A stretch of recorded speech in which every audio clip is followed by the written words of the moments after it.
acts like it, bro.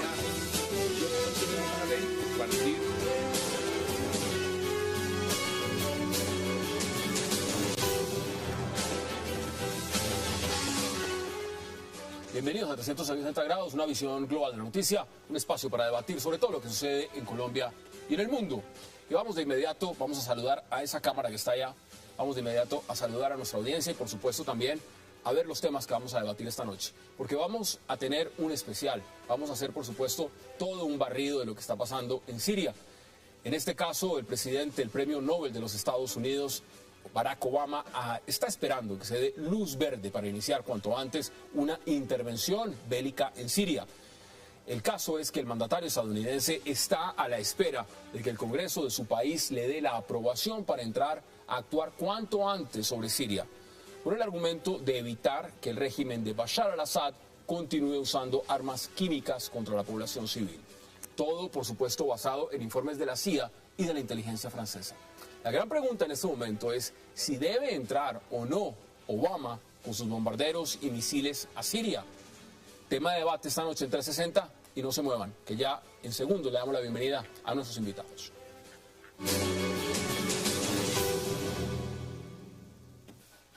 Y qué placer darle la bienvenida esta noche en 360 a Sandra Borda, a Ricardo García, por supuesto a Miguel Benito y a Víctor de Correa Lugo. Qué placer que hayan aceptado la invitación esta noche y gracias para tener un barrido sobre Siria. Pero les tengo una sorpresa. Sobre Siria no suena muy bien para empezar. No, vamos a hablar de Siria, pero antes de Siria quiero que veamos esto porque es importante también entrar en contexto y en Colombia están pasando cosas que no puedo dejar pasar antes de que entremos en Siria. Veamos este extracto.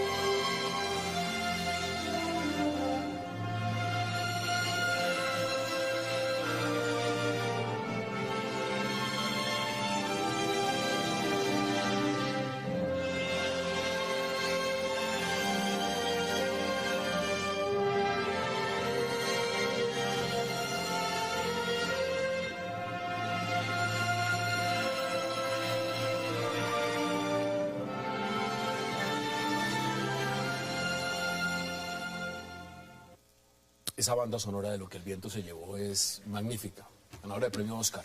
Bueno, lo que el paro se llevó, yo quiero preguntarles antes, ustedes internacionalistas por supuesto, 5 minutos de una reflexión de esta noticia que es bien importante en Colombia, sobre la cual mañana estaremos ampliando y debatiendo muchísimo. Pero Sandra, ¿usted cómo ve lo que ha significado que todos los ministros hayan puesto por lo menos su renuncia protocolaria sobre la mesa? ¿Cómo ve usted eso?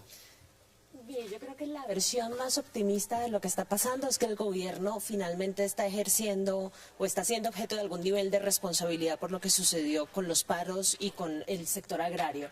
Una versión mucho menos optimista, pero mucho más realista, simplemente diría que se están preparando para la reelección. ¿Haciendo todos los ajustes? Sí, claro, están poniendo las fichas en orden. Víctor, ¿usted cómo ve esta jugada o lo que está pasando, cómo la analiza?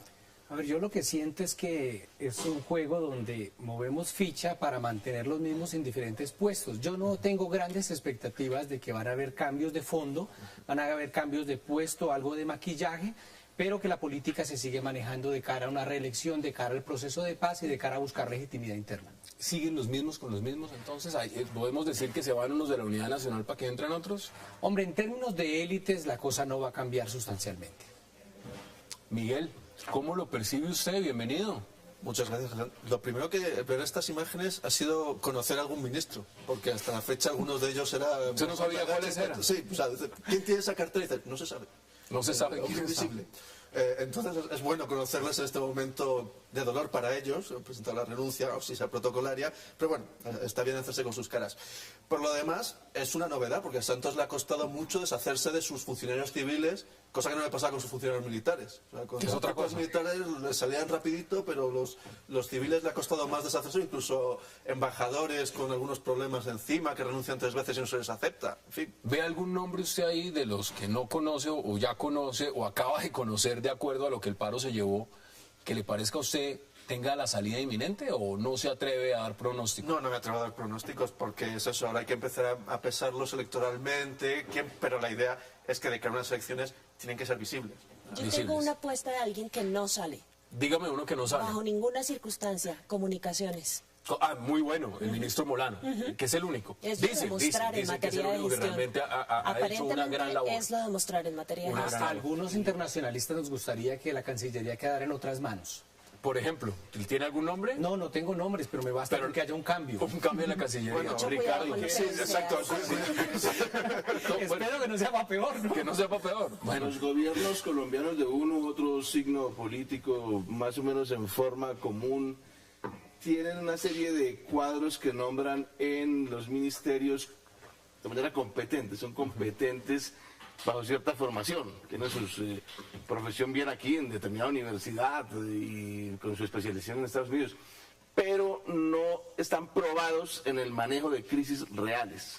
Digo que lo que se pone de presente ahorita es una cierta impotencia del cuadro normal, pero aquí lo que del veo es crisis. ejecutivo normal para hacer frente a situaciones donde hay que poner un empeño y una competencia y una calidad distinta a cierta formación rutinaria de universidad. ¿A usted que le Hay gustan las tener relaciones? capacidad de liderazgo. ¿Que le gustan las relaciones internacionales? ¿Usted también ve cambios en la Cancillería? ¿O le parece que está bien? Pues es que ahí el problema, ellas es de las que mejor sale calificadas normalmente en las encuestas, ¿no? Pero no sé si la irán a cambiar o no. Yo la cambiaría normalmente, ¿no? Para colocar a una persona... Como para refrescar. Sí, para refrescar. sí. Para refrescar. También hay que pensar que algunos pueden salir a puestos mejores. Hay unos que están pasando la hoja de vida. Bueno, ese tema lo estaremos ampliando mañana. Un tema que no quería dejar pasar porque desde hoy teníamos planificado Siria y nos vamos con Siria, que es el tema de la agenda internacional. Veamos estas declaraciones del presidente de los Estados Unidos. Y después de cuidadosas deliberaciones, Estados Unidos debe tomar acciones militares contra el régimen sirio. Esto no va a ser un conflicto que no va a tener fin, no vamos a poner efectivos en el terreno. Nuestra acción va a estar diseñada para ser limitada en duración y objetivos, pero con confianza de que el régimen de Assad va a ser llevado ante las autoridades por haber cometido este atroz crimen. Nuestras fuerzas militares tienen ya activos en la zona. El jefe del Estado Mayor Conjunto nos aseguró que estamos listos para atacar cuando decidamos hacerlo.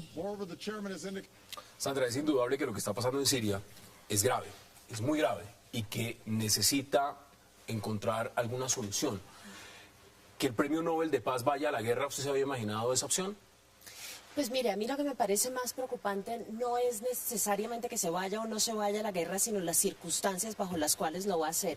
Y muy a pesar de que haber consultado al Congreso estadounidense le da cierto halo de legalidad a la decisión a nivel doméstico, lo cierto es que internacionalmente esa decisión no va a poder ser legal. Yo solamente quiero llamar la atención sobre dos temas que me parecen importantes para tener en cuenta lo que se va a desenvolver en Estados Unidos en este instante. Lo primero es que hay un nivel de apoyo de la opinión pública mínimo a una intervención militar en Siria. Y si se va a hacer que el Congreso participe en la decisión, lo más probable es que allí la cosa se vaya a tambalear y vaya a hacerse más difícil. Y lo segundo, solamente como antecedente, la Cámara de Estados Unidos no aprobó nunca, no logró un acuerdo sobre la intervención en Libia y allí la coalición internacional que tenía el presidente era mucho más fuerte. Estaba la OTAN, estaba el Reino Unido, que no está en esta ocasión. Luego, es muy probable que si en ese entonces no lograron una aprobación de la Cámara, ahora menos. Víctor, ¿usted cómo lo ve? A ver, yo veo varias cosas. En este programa hemos estado el año pasado, hace 2 años, discutiendo la situación de Siria. Sin duda estamos frente a un escenario en el cual la legalidad internacional no nos va a dar respuesta por la actitud de China y Rusia. La pregunta es qué hacer. Estamos en un escenario... Primero, la guerra no empezó, como dicen los de no a la guerra en Siria, con los muertos de la guerra química. La guerra empezó hace 2 años. La guerra lleva más de 100.000 muertos, lleva 4.2 millones de desplazados, lleva 1.9 millones de refugiados, lleva un sinnúmero de detenidos, desaparecidos y torturados de una magnitud inmensa. Es decir, si en términos de números se da, hay argumentos para entrar. Tenemos refugiados cuyo número supera el diario de lo que está sucediendo, lo que sucedió en Ruanda en su momento. Entonces, desafortunadamente el Consejo de Seguridad no nos va a dar respuesta. Sin duda no es el camino de la legalidad de la discusión. Nos queda el camino de la legitimidad. Dolorosamente, los únicos que pueden hacer algo sería Estados Unidos. Con todo ¿Solo o no? Solo o no. Y con los antecedentes de Irak y de Afganistán, mi postura termina siendo de una inmensa minoría, y es, yo comparto el modelo libio de intervención porque no veo otra salida Es decir, frente a la situación usted actual. ve la zona de exclusión aérea como una de las salidas. Sí. Zona de exclusión aérea. ¿Usted quería agregarle algo? La pregunta que tengo, Víctor, es si puede hacer algo Estados Unidos. Todo el mundo dice que el único actor internacional que en este momento puede hacer algo es Estados Unidos. La pregunta es muy básica y es qué es exactamente lo que puede hacer. Porque es que allí la discusión en términos de los resultados que eventualmente lograría una intervención es una discusión gigantesca. Ya sabemos que no quieren cambiar el régimen, ya sabemos que no quieren sacar a Assad del poder, sabemos que no quieren que se vuelvan a utilizar armas químicas. ¿Cómo lograr eso a través de una intervención militar? Ahí solamente hay una Porque la alternativa. preocupación es una muy básica y es que podemos irnos con grandes objetivos en la cabeza a la intervención y lograr tan poco como se logró en Irak. Vale, pero sí podemos lograr mucho como lo que se logró en Libia si se manejan dos criterios. Uno, que no hayan tropas por tierra, porque eso sí es provocar y la ira del mundo árabe. Dos, que los objetivos se ataquen desde el mar Mediterráneo. Y tres, que la apuesta de la comunidad internacional sea por el Ejército Libre Sirio, porque abandonarlo sin unos rebeldes fuertes les damos es un paso al Nusra para que ellos, los de Al Qaeda, terminen controlando zonas. Ricardo, dice Víctor lo siguiente, dice que no haya tropas. Vamos realistas. Que no envíen tropas no quiere decir que no estén financiando a los rebeldes. El tema de los bombardeos, y vemos los antecedentes, podemos hablar de tres casos, o Afganistán, o Irak, o Libia, para hablar de temas recientes. ¿Cuál de esos tres ha sido exitoso? ¿Y, qué nos garantiza que alguno de esos escenarios aplicados en Siria va a ser Lo exitoso? que pasa es que en el caso de Siria no hay un camino fácil y claro de solución al problema, aún con una intervención de Estados Unidos. El caso de Siria es ese tipo de dilemas en que cualquier intervención no soluciona el problema. Es un dilema sin soluciones a la vista. Entonces, ¿no intervenir? Entonces, ahorita hay una intervención probablemente con las dificultades internas, porque Obama quiso que pasara por el Congreso, lo que no es obligatorio, pero quiso para ganar legitimidad, a mayor apoyo interno, que pasara por el Congreso. Pero bajo la condición de que sean ataques de lejos, sin presencia militar interna, y, digamos, sobre puntos exactos que se medirán para enviar los misiles desde los destructores para que ataquen determinados sitios. El problema es si eso es efectivo o no. Hasta ahora se ha probado que en muchos casos no ha sido de ninguna manera efectivo. Ni fue efectivo en Sudán, ni fue efectivo en Irak. Ahora, hubo una intervención, pero no la de ahora, en Libia, donde pudo haber sido efectivo, que fue cuando Reagan bombardeó a Libia y ablandó efectivamente a Gaddafi. Pero que eso se repita ahorita es difícil. Ahora, una vez atacado eso, y si no hay resultados inmediatos, ¿hacia dónde va la cosa? Ahí es donde están las limitaciones de este tipo de estrategia para el parte de Estados Unidos. Miguel, ¿usted está a favor o en contra de esta intervención? Estoy en el escenario de... Este es, un escenario de todas son malas opciones. ¿Cuál es la menos mala? Estoy a favor de que la comunidad internacional intervenga de algún modo. No hay un riesgo en que sea solo Estados Unidos el que vaya, además de la efectividad, sino... Bueno, Francia dijo que se le mide. Claro, pero Francia y Estados La Unidos OTAN solos. está... Finalmente, al final acaba siendo Estados Unidos solo. O sea, y de hecho, gran parte del debate de estos días ha sido desde el momento en que Obama dice que va a intervenir. 2 años anteriores, con 100.000 muertos, como decía Víctor, y a nadie le había preocupado lo más mínimo. Se habla de armas de destrucción, de armas químicas, y de que Estados Unidos puede intervenir, y se arma una pelota internacional en la que todo el mundo está muy interesado en Siria. Con lo cual, los sirios no importan a nadie, lo que le importa es lo que haga Estados Unidos. Bueno, en este momento, el régimen de Bashar al-Assad y su padre Hafez llevan el poder desde el año 71. Sí. El padre Hafez hacía lo mismo que está haciendo el hijo en la década de los 80, en los mismos sitios, bombardeando las mismas ciudades.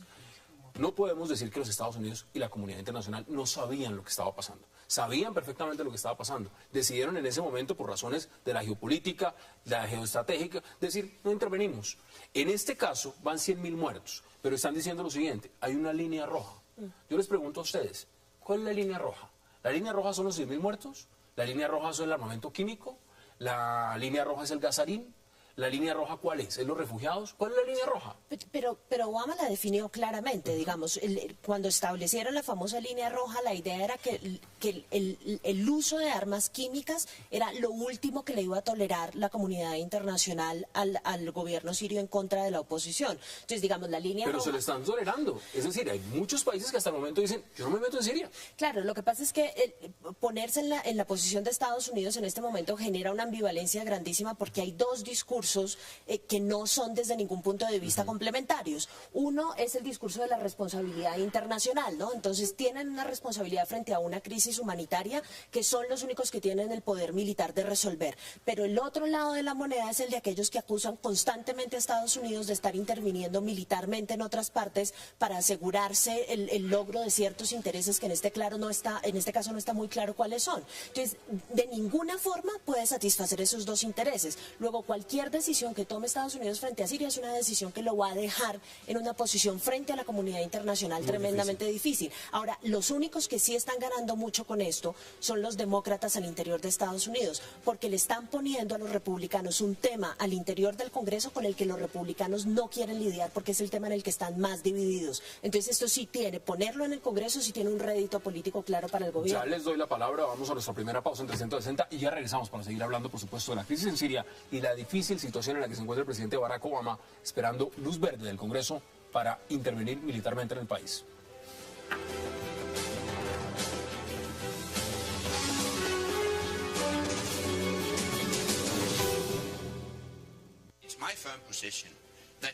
Es mi firme posición que la comunidad internacional debe reaccionar en una situación como esta.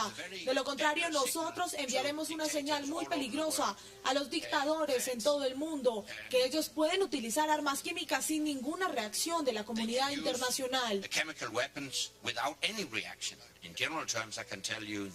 En términos generales, puedo decir que he presentado información concreta y sin entrar en detalles, puedo decir que personalmente estoy convencido que no solo se ha producido un ataque químico, creo que todo el mundo ha visto las horrendas imágenes de Siria. También estoy convencido que es el régimen sirio el responsable. Regresamos a 360, eso dicen desde la OTAN. Ahora, Víctor, usted dice el tema de la legitimidad. Estamos hablando de dos caminos, lo legal y lo legítimo.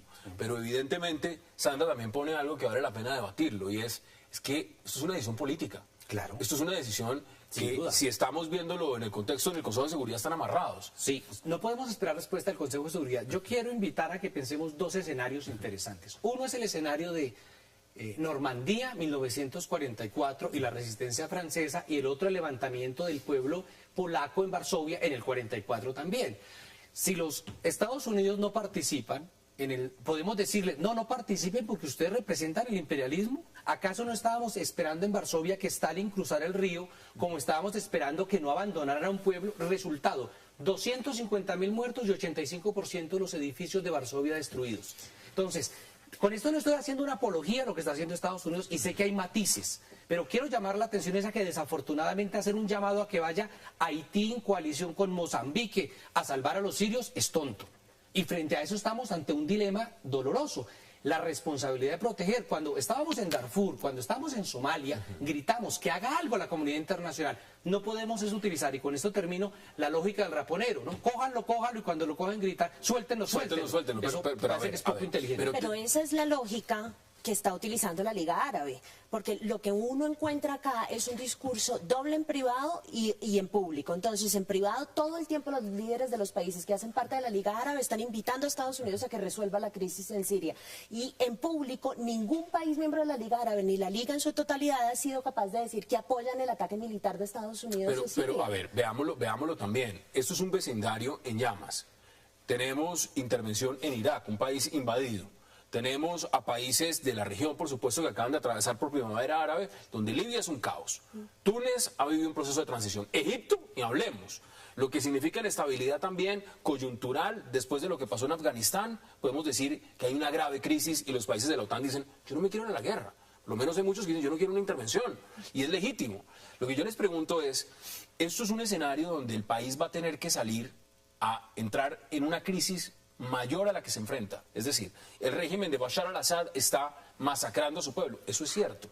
Pero ¿y quién nos garantiza que cuando caiga Bashar al-Assad el país no va a terminar como Irak o no va a terminar como Libia? Es que el problema allí es de los resultados que pueda tener una intervención en términos estratégicos. Estados Unidos ya decidió que iba a intervenir, falta que reciba la legitimación. ¿Usted cree que Obama entre sin que le dé luz verde al Congreso? No. Primero la luz verde del Congreso. Eso le puede enredar un poco. Ahora, no sé si él, en caso de que no le aprueben una cosa eventual tomaría la decisión él solo. El problema es que ya él está amarrado a una declaración. Cuando se pase la línea roja, hay un problema jurídico, moral y político allí, que es el de la utilización de armas químicas, que no es desdeñable, no es comparable a los otros, utilización de armas convencionales para matar 100.000 muertos, es para matar 100.000 personas. Esto es una cosa especial. Ahora bien, trazada esa línea roja, él está obligado un poco a intervenir. El problema estratégico es que esa intervención puede tener efectos de tipo táctico y estratégico negativos para el propio Estados Unidos,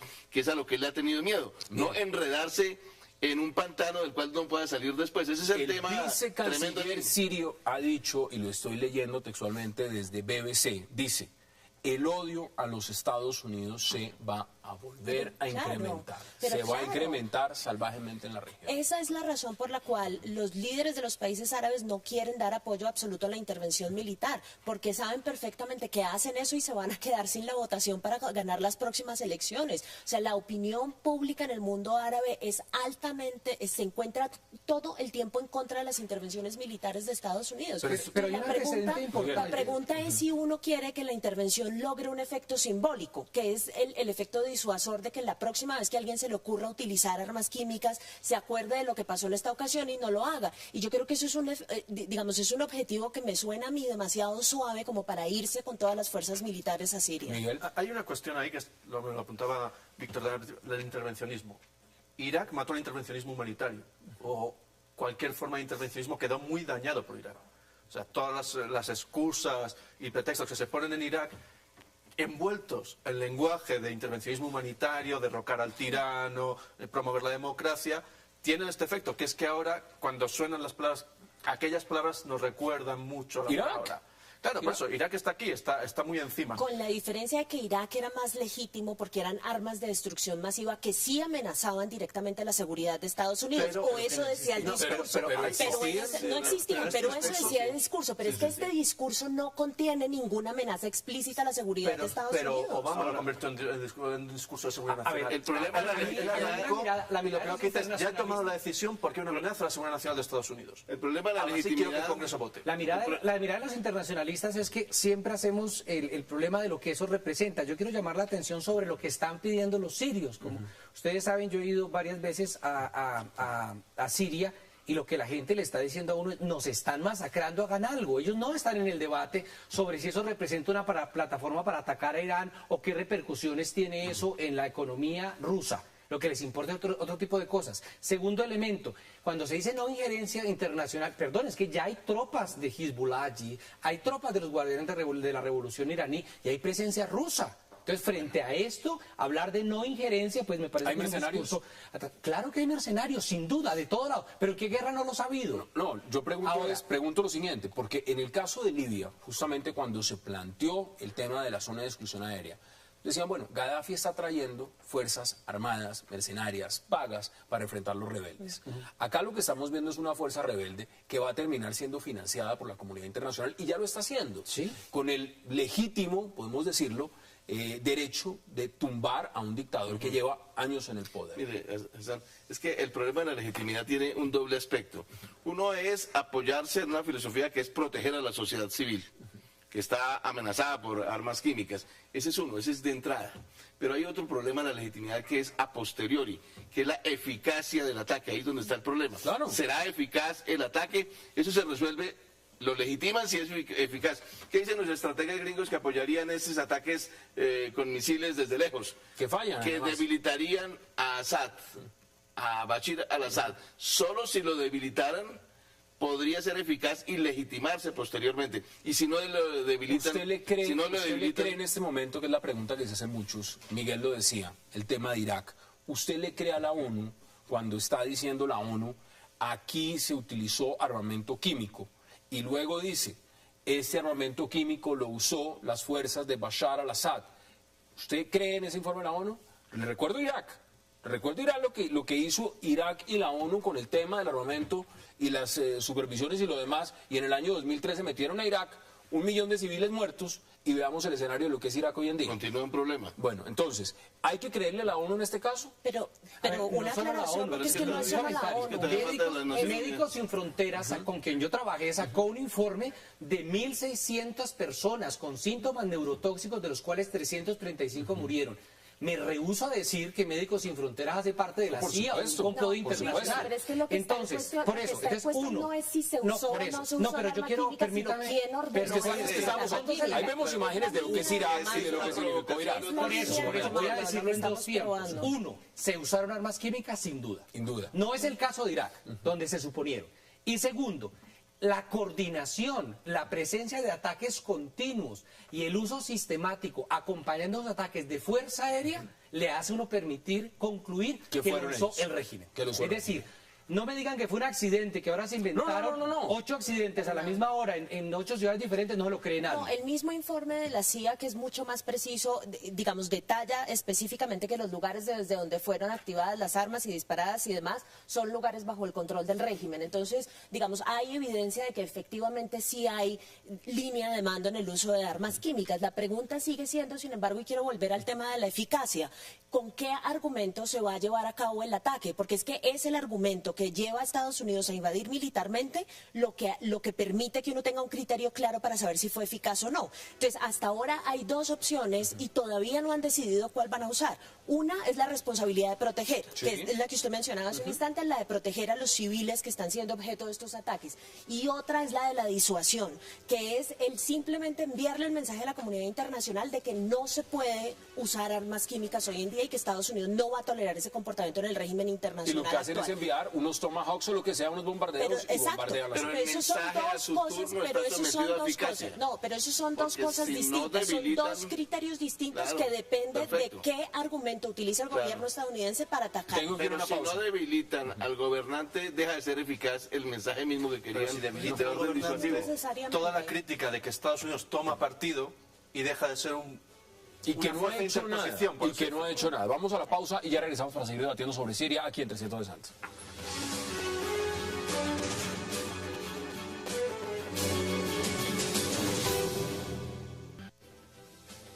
Haga memoria de sí mismo, presidente Obama. Recuerde de dónde viene, recuerde sus raíces afroestadounidenses, recuerde los luminosos ejemplos de dignidad de Malcolm X y de Martin Luther King, en los que usted se formó y que lo llevaron a luchar por un destino mejor. Recuerde sus orígenes, recuérdese como aquel joven líder y luchador social de Chicago. Recuerde que se opuso frontalmente a la guerra contra Irak y rechazó todo el tejido de mentiras con las que se pretendió justificarla. Regresamos a 360. Bueno, sobra decir que Nicolás Maduro le envió esa carta al presidente Obama, muy preocupado por el tema de la intervención. ¿Le agrega usted algo? No, hombre, yo quería mencionar otro tema interesante. Póngalo. Los informes que están llegando es del aumento inusitado de las deserciones dentro de las filas del ejército. Es decir, lo que se sabe del terreno, especialmente en los últimos 4 o 5 días, es que el régimen se sigue resquebrajando por dentro. ¿Cuánto llevamos en eso? Llevamos 2 años. 2 años. Por ejemplo, 24 generales han salido, ¿no? Decir que los generales son de la CIA, pues entonces Bashar al-Assad gobernaba con la CIA, lo que me resulta absolutamente increíble. Yo quiero retomar lo que tú decías en el sentido de que Irak enterró y asesinó la idea de la intervención humanitaria, pero yo digo que Libia la resucitó. Es decir, si revisamos el informe de Human Rights Watch sobre el impacto de civiles asesinados o muertos durante la guerra de Libia por la intervención de las Naciones Unidas, porque fue con bandera de Naciones Unidas, no de la OTAN, es de 72 personas, el 0.2% de los 50.000 muertos que hay. El grado de daño a nivel de infraestructura por parte de los ataques de las Naciones Unidas no fue relevante. Y la intervención, es que se nos olvida una cosa, no dependió de la acción del ejército de aire, dependió fundamentalmente del apoyo real a los rebeldes. Y aquí recojo lo que dice Sandra en el sentido de... paréntesis, se pregunta uno entonces si ese es el balance de Human Rights Watch, ¿por qué no están apoyando esta intervención? Porque ya salieron a decir que no van a apoyar la intervención militar. Lo que ha dicho Human Rights Watch, claro, en el informe que sacaron es: sobre la eficacia de los resultados militares hablaremos, pero, que es más o menos lo que son escenarios. Es que hay un problema estratégico allí de todo el tablero regional. Todo el mundo sabe que Irán apoya. No solo Irán, es donde está al lado de Turquía, que Israel. China y Rusia en el Consejo de Seguridad se oponen a una intervención. Entonces eso ha hecho más complejo y complicado para Estados Unidos realizar una intervención. Ahora bien, hablando de Irán, a ese propósito, y la solución que del problema, porque estos son medidas que no van a solucionar la guerra en Siria.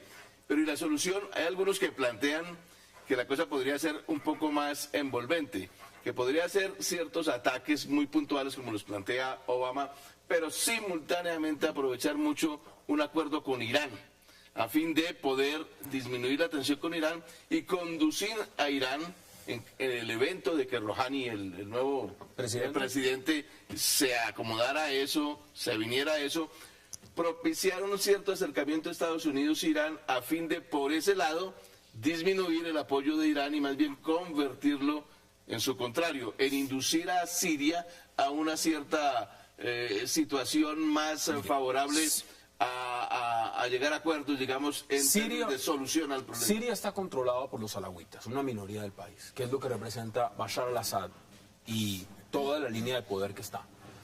Sin embargo, hay minorías en el país y hay otros grupos que de una u otra forma, según dicen fuentes sirias, estarían respaldando al régimen y se sienten más seguras con el régimen. Israel, por ejemplo, tiene la frontera más segura del mundo con Siria, no ha tenido ningún altercado, no ha tenido ningún problema. Y ahí podríamos decir que a Israel no le interesa que haya un cambio en el modelo. Se entiende muy bien con el señor Bashar al-Assad. Lo que sí está claro acá es que Bashar al-Assad va a caer en algún momento. La presión ya es muy fuerte. ¿O no, porque de hecho Obama en eso ha sido muy explícito. No voy a entrar en las causas internas del conflicto ni tenemos intención de cambio de régimen. Precisamente porque así también le manda a Bashar al-Assad una salida. Dice, no voy a por ti. O sea, voy a tumbar una serie de objetivos, pero eso es cierto. Pero no voy a por ti. El objetivo... es cierto en la medida en que es la única forma que puede a medio plazo estabilizar la situación. Es decir, el escenario ideal es con otro interlocutor presionar a Siria, puede ser Rusia, puede ser Irán, para que haya un alto el fuego, tregua, lo que sea, Víctor decía lo siguiente, una mesa a negociar y desescalar el conflicto. Víctor decía que Libia de alguna forma revive el tema. Seamos realistas, ¿quién estaba apoyando a Gaddafi? ¿O quién respaldaba a Gaddafi? Nadie. Aquí Nadie. apoya Irán. Aquí lo está apoyando Irán, lo respalda Rusia, lo respalda China, lo respalda Hezbollah. Por es decir, eso, este señor no está solo. El interlocutor con Assad, pero también Assad tiene que empezar a darse cuenta, precisamente eso, la línea roja la ha pasado, la comunidad internacional está ya muy encima. El uso de armas químicas parece que está relacionado con la idea de ganar la guerra antes de llegar a Ginebra II. O sea, llegar a una posición de fuerza en la cual Ginebra II y la comunidad internacional ya no puede decir nada. Dice, bueno, te castigamos, te ponemos las sanciones. Acá hay un tema que no quiero dejar pasar de lado. Los estrategas hablan de dar la vuelta por Irán, ¿no? Si se piensa en una solución. ¿Cómo se haría el ataque o no? Eso se lo dejo a los especialistas en materia militar. Lo que me interesa también debatir con ustedes es otro punto, y es el costo político que puede tener esto para Obama. Porque hay un costo político. ¿Cuál es ese costo político? Este señor está en su segundo periodo. Es un Nobel de Paz. Es un hombre que tiene una agenda puesta sobre ciertos temas internos en los Estados Unidos. ¿Qué representaría para él hacer una escalada en Siria? Y, por supuesto, ¿qué significa para el resto de la agenda que tiene? Porque uno sabe cuándo entra, pero no cuándo sale. O cómo le puede cambiar absolutamente todo el panorama. No, yo creo que leyendo entre líneas es absolutamente claro que la administración Obama no quiere involucrarse militarmente en Siria. Digamos, han recurrido a todos los posibles atajos para evitar una intervención directa y creo que parte de la jugada también es mandar esto al Congreso. Ahora, Obama sabe perfectamente que una intervención estilo cambio de régimen lo va a meter en un conflicto de la misma naturaleza en el que metió Bush a Estados Unidos en la Segunda Guerra contra Irak. Entonces, la idea acá, yo creo que el objetivo es retornar a Siria a su situación pre-primavera árabe, que es una situación que no es democrática, que no es la mayor respetuosa de los derechos humanos, etcétera, etcétera, pero es una situación con la que el resto de la región y el mismo Estados Unidos puede convivir. Creo que eso es a lo máximo lo que pueden aspirar con una escaramuza militar que ideen de una forma muy contenida. Sí, pero es que no pueden ir más allá de eso, porque donde esto se convierta en lo que se convirtió en Irak, esta es la última administración demócrata que vamos a ver.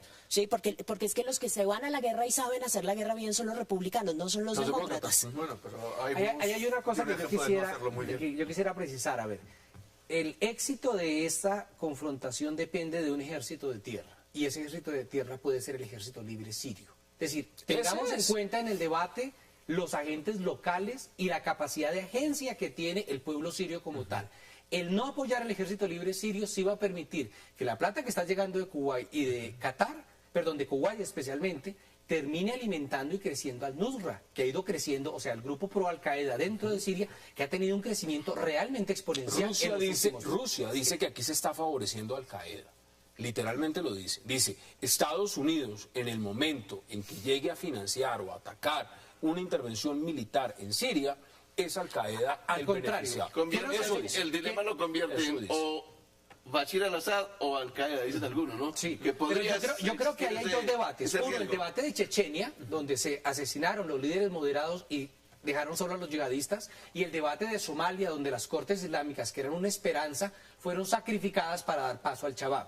Es decir, esos dos errores, lo mismo que en Mali con los Tuareg y el Al-Qaeda del Magreb Islámico, nos enseña una cosa. Uno, que si Estados Unidos decide apostar y apuesta por el ejército libre sirio, es posible. Ahora, yo comparto lo que dice Sandra. La preocupación es, ¿Estados Unidos realmente quiere producir un cambio de régimen? Porque si lo que quiere es respetar la agenda de Tel Aviv, de que ello esté estable, no hay nada que hacer. Y a lo que nos vamos a enfrentar es a un desangre del pueblo sirio, y nos veremos aquí en 2 años para hablar de 400.000 muertos. Seamos realistas. Conflicto que se irá alargando en el tiempo, pero será manejable dentro de las fronteras sirias. En el fondo, ¿Usted cree que Bashar al-Assad, realmente, un señor, una dinastía, un grupo que lleva desde el año 71 en el poder, que ha bombardeado a su pueblo décadas? Es decir, esto no es la primera vez que lo hacen, repito.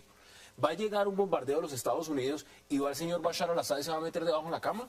¿O va a poner su carta de renuncia y va a decir, yo me voy, esto no me lo imaginaba? Evidentemente, Bashar al-Assad no va a renunciar ni va a alejarse del poder. No, precisamente está haciendo todo lo que está haciendo para no irse del poder. Entonces, en ese sentido, no vamos a esperar eso. La presión internacional debe servir para que, ya digo, el problema es si también hay los agentes internos a los que se refiere Víctor están en disposición de llegar a algún tipo de acuerdo. Es desescalar ese conflicto, a generar zonas independientes autónomas que puedan funcionar un poco al margen del régimen, pero y eso no se degrada en conflicto. En fin, hay muchos elementos. Bashar al-Assad no va a retirarse. Y el problema también es que ahora la oposición, después de 100.000 muertos, pueden ser 400.000. Puede llegar pero un ataque, de hecho, hay un Estados Unidos, por más distante que sea, puede desencadenar reacciones por parte del gobernante de Siria que necesariamente van a traer efectos no queridos por la intervención. La intervención parece ser muy calculada, muy aséptica, solamente unos cuarteles y listo, pero y la reacción del gobernante de Siria, eso podría conducir a Estados Unidos a involucrarse mucho más con todos los problemas que se decían. A mí me parece que también hay que hacerse otras preguntas acá, porque esta cuestión de la responsabilidad política en esta crisis humanitaria se la estamos adjudicando solamente a Estados Unidos, porque es el policía del mundo y porque tiene todo el poder militar para hacer algo. Pero ¿qué hay de la responsabilidad política de los países que están bloqueando a Naciones Unidas? O sea, ¿qué hay de la responsabilidad política de Rusia? ¿Qué hay de la responsabilidad política de China? Porque es que esto no se está desarrollando en la forma en la que se debería desarrollar legalmente y a través de los conductos regulares del Consejo de Seguridad, porque hay 2 países que sistemáticamente están bloqueando esto. En otra óptica, ¿cuántas veces se ha pedido resoluciones de sanción, por ejemplo, frente a estados que no son aliados de Rusia, sino de los Estados Unidos como Israel, y sencillamente se han vetado? Pero eso no es cierto, eso no es totalmente cierto, porque mire, si usted va a la Comisión de Derechos Humanos de Naciones Unidas, Israel es el Estado que mayor número de resoluciones condenatorias tiene por violación a los derechos humanos. El problema grave es este. En el 2008, en diciembre del 2008, usaron fósforo blanco contra 3 escuelas en Gaza, comprobado por la misión de UNRWA que evaluó eso. Es decir, yo con esto no estoy justificando los actos de Bashar al-Assad, pero el uso de armas químicas por parte de Israel contra los palestinos es una verdad de a puño. ¿Y qué ha hecho la comunidad internacional? ¿Ha intervenido? ¿O ha dicho vamos a meternos en Israel? ¿No? Pero también hay, entonces, nunca intervendría la comunidad internacional en ningún caso. Pero entonces la pregunta es desde el juego de la política, ¿por qué defienden sus intereses? Es un aliado estratégico. Claro, es por eso. Hay razones estratégicas, no morales. Eso no tiene nada que ver con Ricardo intereses. decía una cosa interesante. Si Estados Unidos actúa, va a pagar un precio. Yo no sé si va a ser más alto en vidas humanas el precio de no actuar. Porque además, si nos colocamos en los zapatos de Israel, ahí hay otra cosa preocupante. No atacar a Siria significa decirle a Israel, usted ni sueñe con parpadearle a Irán por lo de las aparentes armas químicas atómicas que tiene Irán. más el desprestigio que eso le representa a Estados Unidos. Es que eso es un análisis imposible porque es que uno no puede saber cuánta gente dejó de morir por algo que no se hizo. Es una pregunta muy imposible. No, pero podemos responderla. En 2 años 100.000 muertos. Bueno, porque nos vamos por parte. Vamos a la pausa y ya regresamos.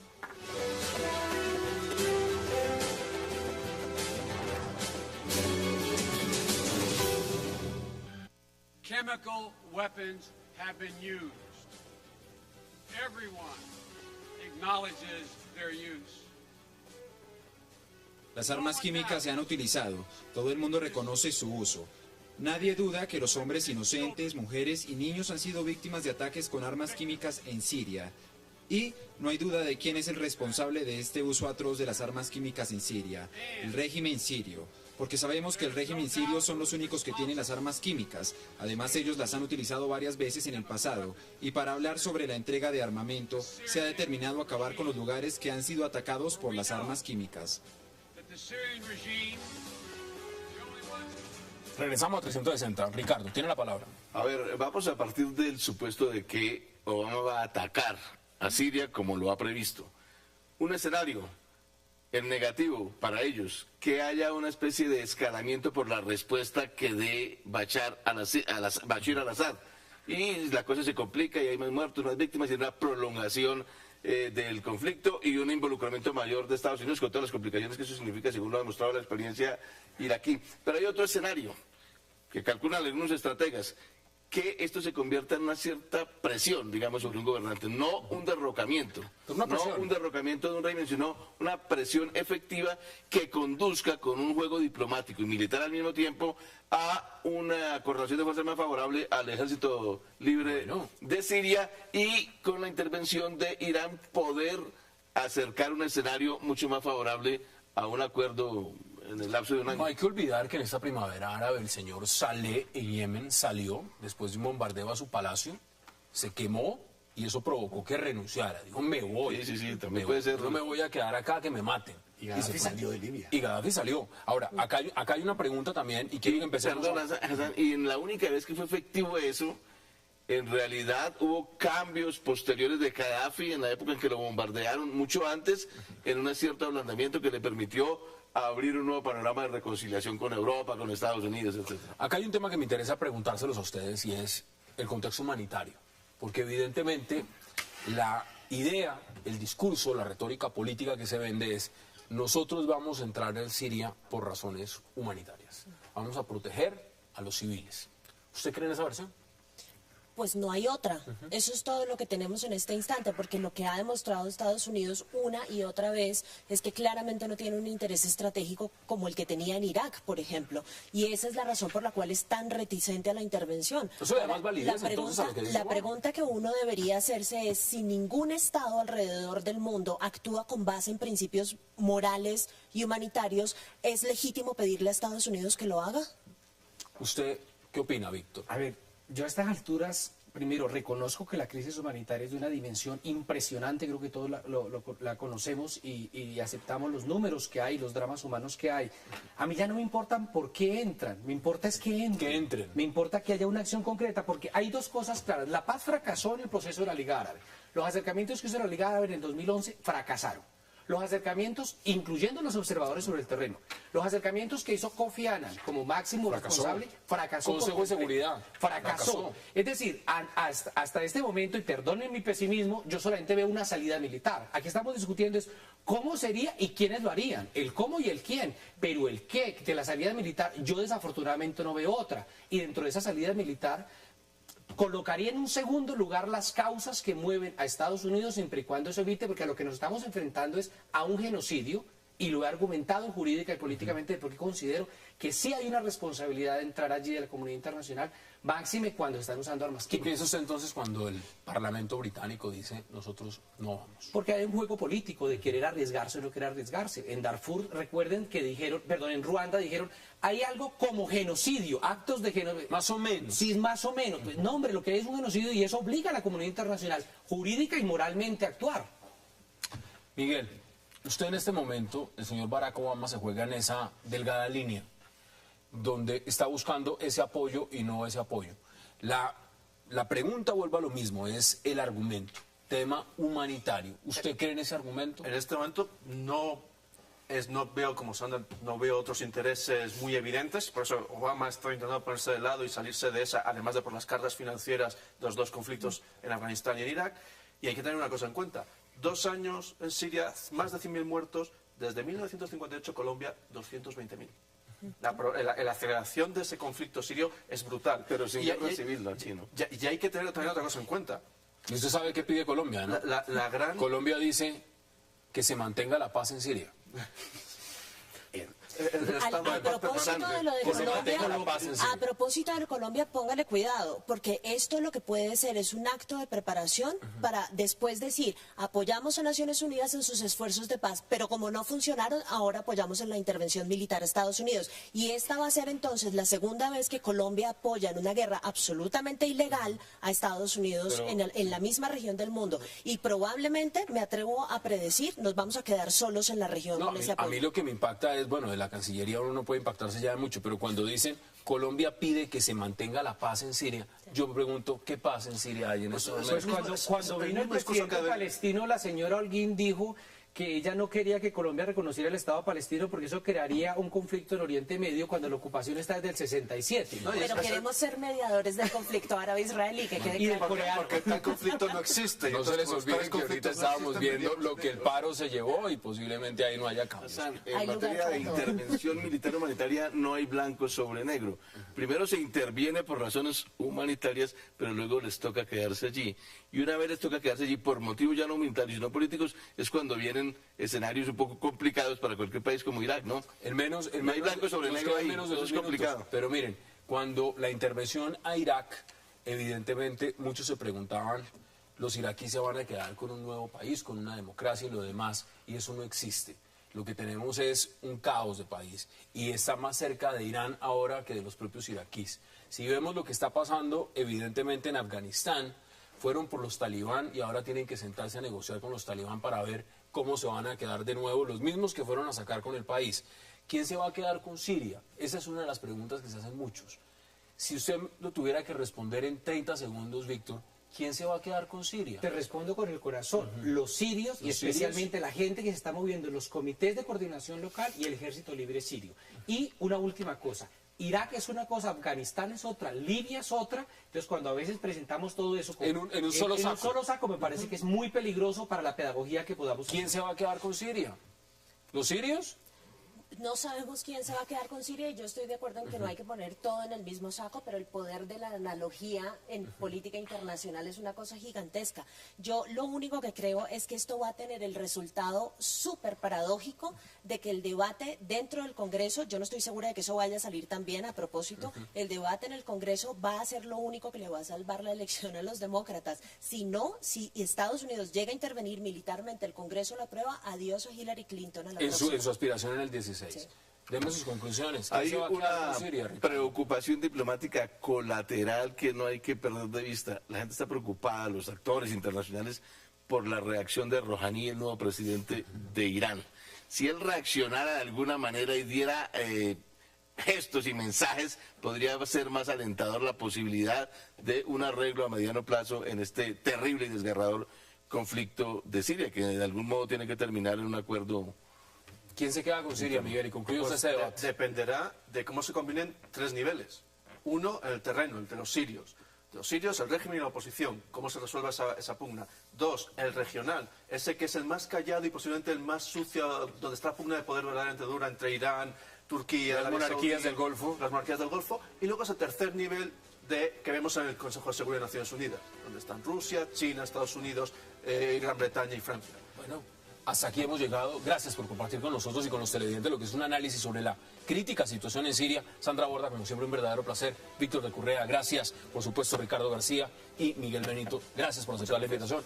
A ustedes, gracias por acompañarnos. Recuerden la repetición a las 11:30 de la noche y mañana nos vemos a la misma hora, a las 8, para seguir debatiendo toda la agenda política de Colombia y del mundo. Es una próxima oportunidad.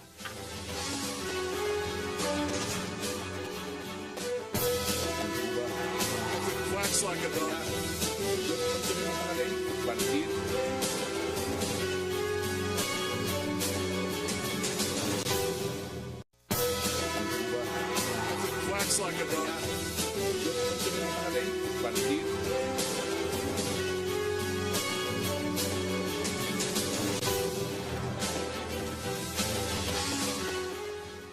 Bienvenidos a 360 grados, una visión global de la noticia, un espacio para debatir sobre todo lo que sucede en Colombia y en el mundo.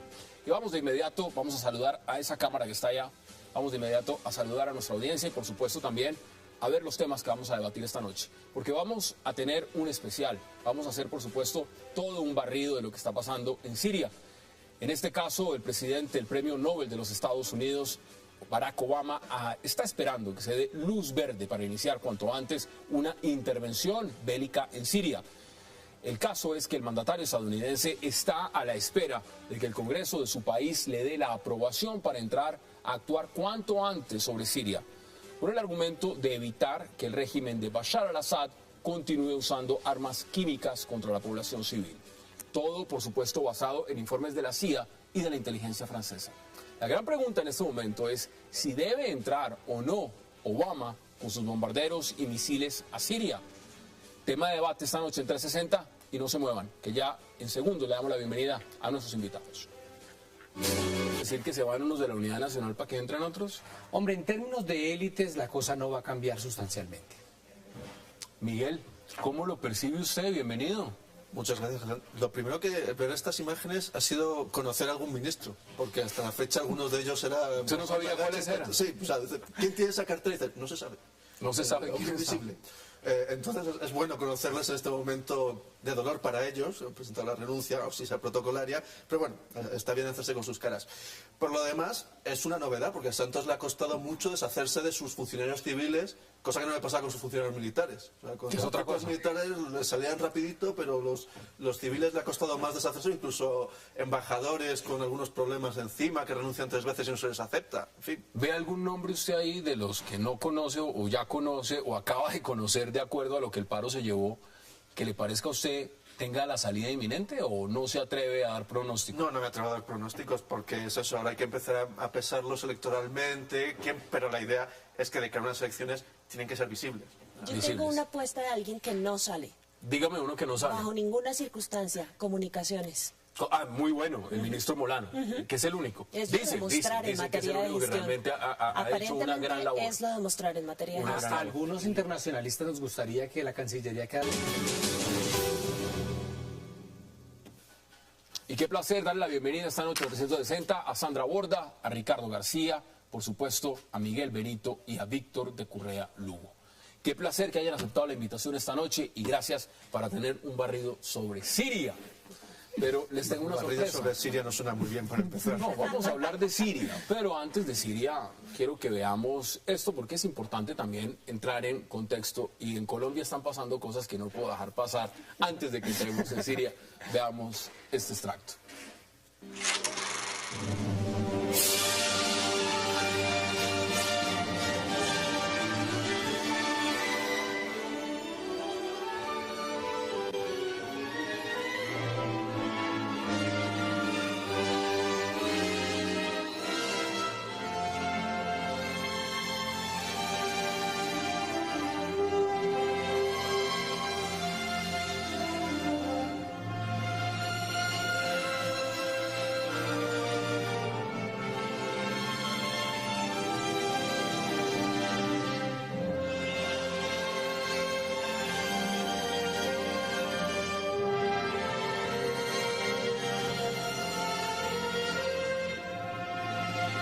otras manos.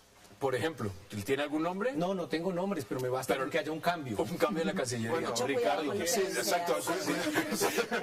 Espero que no sea para peor, ¿no? Que no sea para peor. Bueno, los gobiernos colombianos de uno u otro signo político, más o menos en forma común, tienen una serie de cuadros que nombran en los ministerios de manera competente, son competentes bajo cierta formación, tienen su profesión bien aquí en determinada universidad y con su especialización en Estados Unidos, pero no están probados en el manejo de crisis reales. Digo que lo que se pone de presente ahorita es una cierta impotencia del cuadro normal, pero aquí lo que del es crisis. ejecutivo normal para hacer frente a situaciones donde hay que poner un empeño y una competencia, una calidad distinta a cierta formación rutinaria de universidad. ¿A usted que le gustan las relaciones? Capacidad de liderazgo. ¿Que le gustan las relaciones internacionales? ¿Usted también ve cambios en la Cancillería o le parece que está bien? Pues es que ahí el problema, ellas es de las que mejor sale calificada normalmente en las encuestas, ¿no? Pero no sé si la irán a cambiar o no. Yo la cambiaría normalmente, ¿no? Para colocar a una persona... Como para refrescar. Sí, para refrescar. Sí. Para refrescar. También hay que pensar que algunos pueden salir a puestos mejores.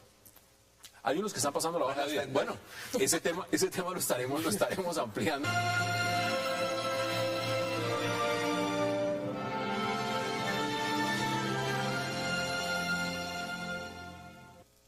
Esa banda sonora de Lo que el viento se llevó es magnífica, ganadora de premio Oscar. Bueno, lo que el paro se llevó, yo quiero preguntarles antes, ustedes internacionalistas por supuesto, 5 minutos de una reflexión de esta noticia que es bien importante en Colombia, sobre la cual mañana estaremos ampliando y debatiendo muchísimo. Pero Sandra, ¿usted cómo ve lo que ha significado que todos los ministros hayan puesto por lo menos su renuncia protocolaria sobre la mesa? ¿Cómo ve usted eso?